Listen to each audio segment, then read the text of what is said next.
Happy Monday morning, everyone, and welcome back. Hey, hope you had an absolutely fantastic Christmas. Hope you were able to be with your family and enjoy some great fellowship. Hope Santa Claus was really good to you. But it's great to be back with you. My name is Don K. Preston. I am the president of Preterist Research Institute of Ardmore, Oklahoma, and this is what I call my morning musings. Hey, before I get into a continuance of our study of the eschatology of the parables, I want to remind you that here we are at the end of the year, and as we look forward to the opportunities, as we look forward to the open doors that are before us in this upcoming new year, I want to encourage you, I want to ask you, please consider supporting our ministry. We, as I have shared with you before, we've just got such fantastic things going on.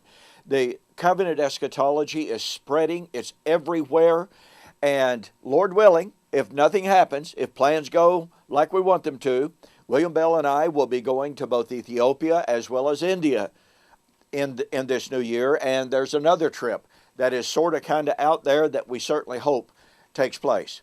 In order to do that, we need your support. We need monthly support and we need one-time gifts. So please, here at the end of the year, as you contemplate your financial planning for this new year, would you be in prayerful thought about supporting Preterist Research Institute so that we can make sure that we can take advantage of the doors that are opening to spread the marvelous truth that God has kept His Word. Okay, well, as noted, we are looking at the eschatology of the parables of Jesus. In Luke chapter 18, Jesus told the parable of the woman who kept crying out to the judge, "Avenge me on my adversaries." He told the parable of the wicked husbandman over the vineyard, Matthew 21. He told the parable of the great wedding feast in Matthew chapter 22. All of these have to do with the vindication of the martyrs. Now I want you to notice how critically this plays into this entire narrative of the vindication of the martyrs and how it impacts our understanding of one of the most major eschatological doctrines that there is, and that is the Great Tribulation. Notice in Matthew chapter 23, now keep in mind, this comes immediately after Jesus has done His teaching on the wicked husbandman and the great wedding, okay? But Jesus stands in the temple and He castigates Israel for their long and bloody history of shedding the blood of the prophets. And He said that generation was going to fill up the measure of their father's guilt, the guilt of shedding innocent blood of the martyrs, and judgment would fall in that generation. As they leave the temple, the disciples ask Him when the impending disaster and judgment on Jerusalem is going to take place. He said, or they asked for signs. He gave them some signs, the fulfillment of the Great Commission, and number two, the Great Tribulation. Jesus said, immediately after the tribulation of those days, He would come. So, you have the Great Commission being fulfilled, you have the Great Tribulation, and you have the parousia. Now look at that Great Tribulation. Jesus said, except those days would be shortened, no flesh would survive. This Great Tribulation is related to the filling up of the measure of sin. Now it's not confined to that, but I want you to notice now, Revelation chapter 7. John saw 144,000 out of the 12 tribes of Israel. These are Christian Jews. And John is asked by an angel, who are these? And he said, well, I don't know. You know.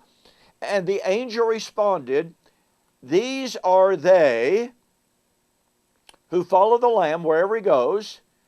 These are they, watch this, who come out of the Great Tribulation. Now there's 144,000. They experienced the Great Tribulation. Now watch this. In Revelation chapter 14, they are specifically called the firstborn of those redeemed to God from among men. That means they're the first generation of Jewish Christians. Guess what? That was 2,000 years ago.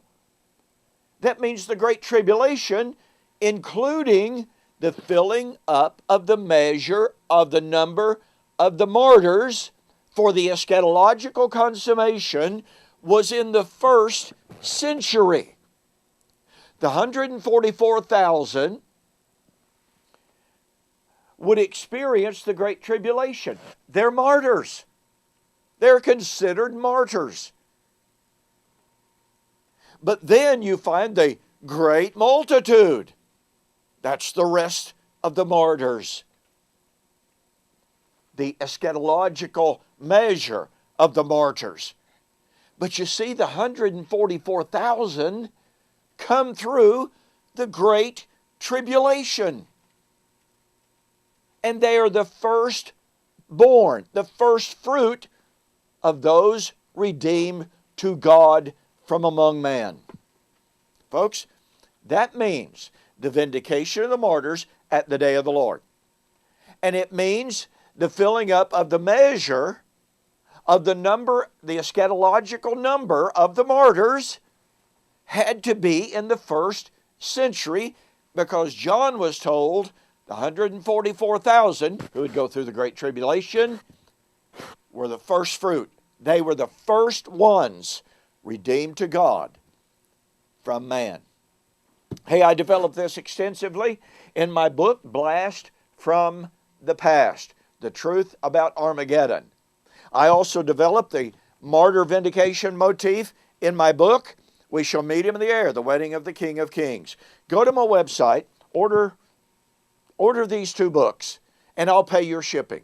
I want to tell you, this book right here has changed countless lives as they have seen the truth of Armageddon. Hey, thanks so much for joining me for this morning's Morning Musings. Don't forget, please include us in your plans for the new year. Lord willing, we'll see you on the flip side.